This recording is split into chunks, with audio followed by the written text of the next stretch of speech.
Maplewood. Learn English, one story at a time.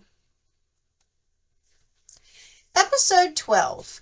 Simon and Margo visit Maplewood. Level 1. Beginner. It was Sunday after church. The sun was warm. The birds sang. The Evergreene Homestead looked pretty in the spring.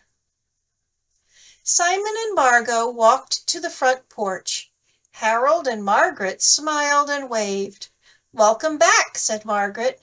"We're so happy you are here." Everyone sat at the big table. There was food, laughter, and stories. Rosa smiled at Simon and Margo. "Thank you for your recipes," she said. "The angel food cake was perfect. Grinding the sugar really helped. And Margo's cookies are so good. Now I will sell them at my bakery." Michael picked up his lemonade. "I had a great time on our hike," he said. "You both loved the trees and flowers. The deer and rabbits were fun to see." Margo smiled. "I liked the choke cherries the most. They reminded me of my grandma and her jelly." Lily went into the kitchen. She came back with a small jar. "This is for you, Margo," she said. "It's chokecherry jam. I made it for today." Margo held the jar close. "Thank you," she said. "This is very special."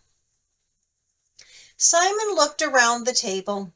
"We are really enjoying our visit. Maplewood feels like home." Margo nodded. "It's such a joy to have you with us." That's Margaret nodded. "It's such a joy to have you with us." Simon smiled. "We are excited for the kindergarten graduation on Wednesday. Ella, Mia, and their friend Zoe will look so cute." Everyone laughed and clapped. The family time was sweet and full of joy.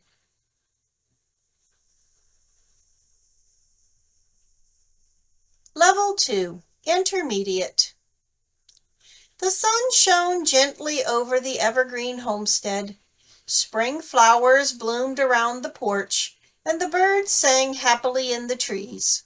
It was Sunday afternoon, and the Greene family was gathering after church for lunch. Simon and Margo walked up the front steps. Harold opened the door with a smile. "Come on in, friends," he said. "It's always good to see you." Margaret greeted them warmly. "We've been looking forward to this." Everyone sat down at the long table under the trees. Dishes were passed, glasses were filled, and the meal continued with laughter and joy. Rosa smiled. "Simon, thank you for showing me how to make angel food cake. Grinding the sugar fine made such a difference." She turned to Margo. "And your chocolate chip cookies are amazing. I love the name, Margo's World Famous Chocolate Chip Cookies. I'm adding both desserts to the bakery menu." Simon chuckled. "Those cookies have traveled far." Michael leaned back in his chair. "The hike was my favorite part of the week. The views were incredible. The chokecherry bushes were blooming. The hawks circled high. The deer stood so still." Margo's eyes lit up. "The chokecherries reminded me of my childhood. I picked them with my grandma during visits to her sister's house in Minnesota. We made jelly together. That memory came back so clearly." Lily disappeared into the house. A moment later, she returned with a small glass jar. "I made this jam yesterday," she said, handing it to Margo. "Chokecherry, just for you."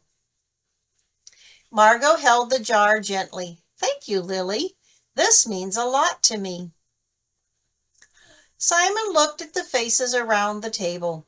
This town has welcomed us with open arms. We're truly enjoying our time here." Margaret smiled. "You belong here. We're happy you stayed longer." "We're looking forward to the kindergarten graduation on Wednesday," Simon added. "Ella and Mia are ready, and Zoe too." Laughter filled the air. It was a lovely afternoon, filled with warmth, connection, and good food.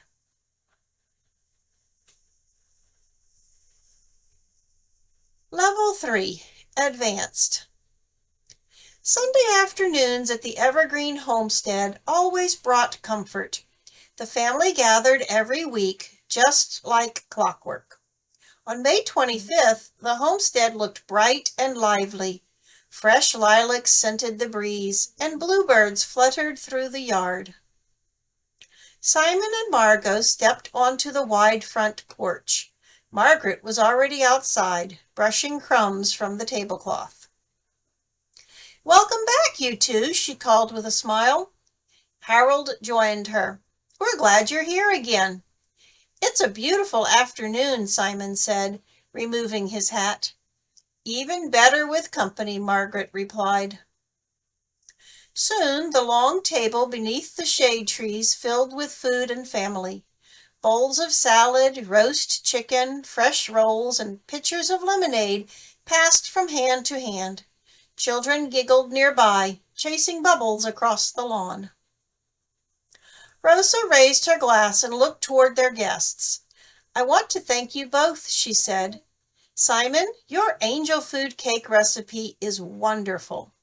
Grinding the sugar made it so light and fluffy. I've already added it to next week's menu at the bakery." Simon grinned. "That trick never fails." "And Margo," Rosa continued, "your chocolate chip cookies are incredible. Margo's World Famous is the perfect name. I can see why people love them. I'll be selling those too." Margo blushed. "That's lovely. They've been to France, Brazil, and even Singapore." Michael leaned forward. "That hike we took was the highlight of my week. The choke cherries were just beginning to ripen. I saw 2 hawks gliding over the ridge, and that quiet clearing near the stream, what a perfect spot." Margot's eyes sparkled. The choke cherries brought back memories. "I used to visit my grandmother's sister in Minnesota. We picked them every summer. Then we made jelly together. The smell, the taste, it was all so real again." Without a word, Lily rose from her seat and stepped inside the house.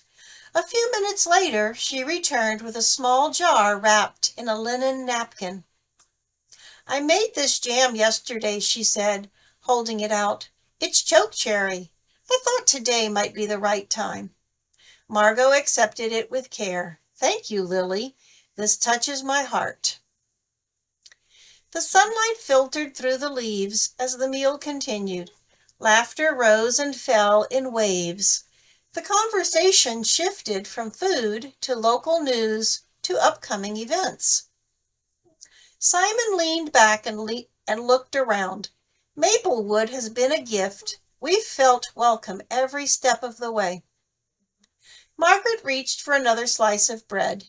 "It feels like you've always been here." Simon nodded. "We're especially looking forward to Wednesday. The kindergarten graduation is going to be wonderful. Ella and Mia are ready to shine, and little Zoe too." The others smiled in agreement. There was something special about watching children take proud steps forward.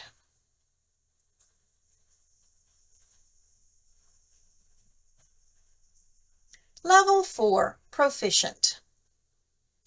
Sunday afternoons at the Evergreene Homestead always carried a certain rhythm. The sun drifted lazily through the trees, casting dappled light across the wide front yard. Birds chirped and darted among the lilacs. Fresh air moved like a whisper through the open windows. It was May 25th, and the homestead brimmed with the calm joy of late spring. Simon and Margo stepped onto the porch, right on time for the family's Sunday meal. Their footsteps sounded soft on the wooden porch, which had been swept clean that morning by Margaret herself. Harold stood up from his chair and walked over to greet them. "Welcome, friends," he said, his handshake firm and warm. "We're glad you could join us again." Margaret appeared in the doorway, her apron still dusted with flour. "You're just in time. We're about to carry dessert outside." Margot's eyes sparkled. "We wouldn't miss it. Your porch is one of the nicest spots in town." They stepped into the familiar hum of family life. Long picnic tables stretched beneath the old bur oak tree, its wide branches casting plenty of shade. Folding chairs, many with mismatched cushions, circled the space. The Greene family filled them with easy laughter and full plates. Rosa looked up as Simon and Margo found seats near her. "There you are. I've been waiting to thank you properly. Simon, your angel food cake trick works wonders. Grinding the sugar gave it the perfect texture. It rose beautifully. Customers are going to love it." Simon chuckled. "It's all in the details. That little step makes a big difference."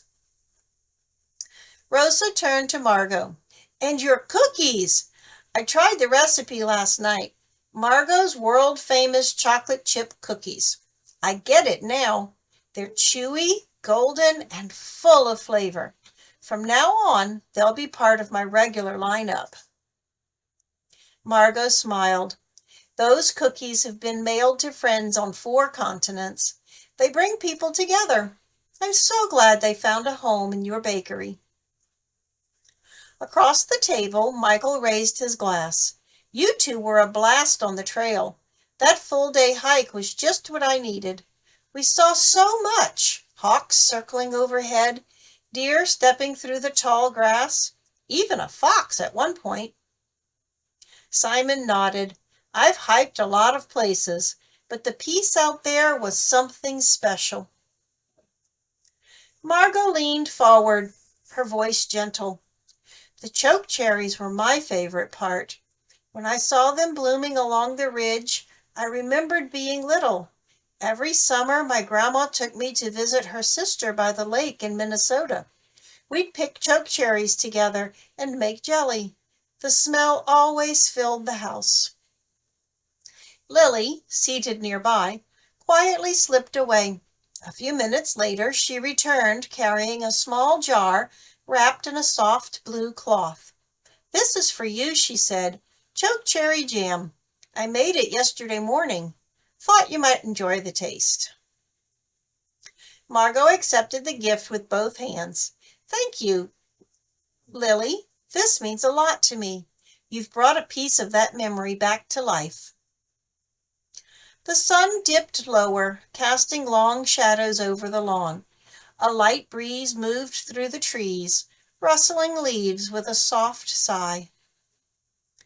Margaret placed a plate of fresh lemon bars in the center of the table. "Ella and Mia helped zest the lemons this morning," she said. "They're quite proud of themselves." Harold chuckled. "They'll be walking across the stage on Wednesday, too. Time flies." Simon's smile widened. "We're really looking forward to the kindergarten graduation. Ella, Mia, and their friend Zoe have been rehearsing their songs all week. It's going to be lovely." Rosa brushed a crumb from her napkin. "They picked out their dresses yesterday. There were sparkles involved." Michael laughed. "Mia convinced Theo to practice clapping. He might be louder than the rest of the crowd." The table rippled with laughter and shared glances. It was the kind of moment that wove itself into memory without effort. The food, the family, the soft May air.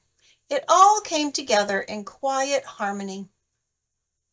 Simon leaned back in his chair.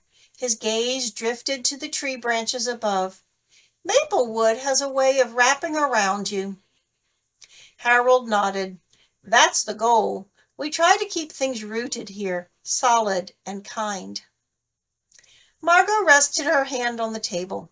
You've created something rare. We've traveled a lot, but there's something about this place that feels steady.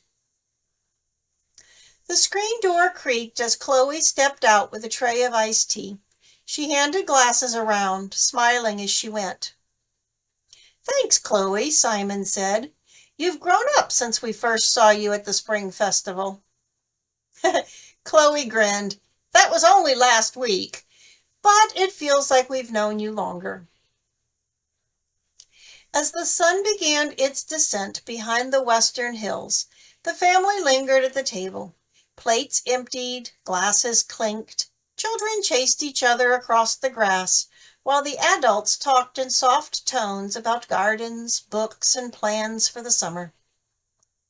Simon and Margo stood to leave just as the last bit of sunlight slipped below the horizon. Margo held her jar of jam close. Simon reached out and shook Harold's hand again. Thank you for welcoming us so fully, he said. This has been a meaningful week, and we still have another one ahead. We're glad you're here, Harold replied. You bring something good with you. As they walked toward the gate, Margo turned back. See you all Wednesday. We wouldn't miss it. The porch light flickered on. Fireflies began to blink near the garden beds, and the Evergreen Homestead, as always, stood quietly glowing, full of light, love, and the kind of peace that stays with you long after the visit ends.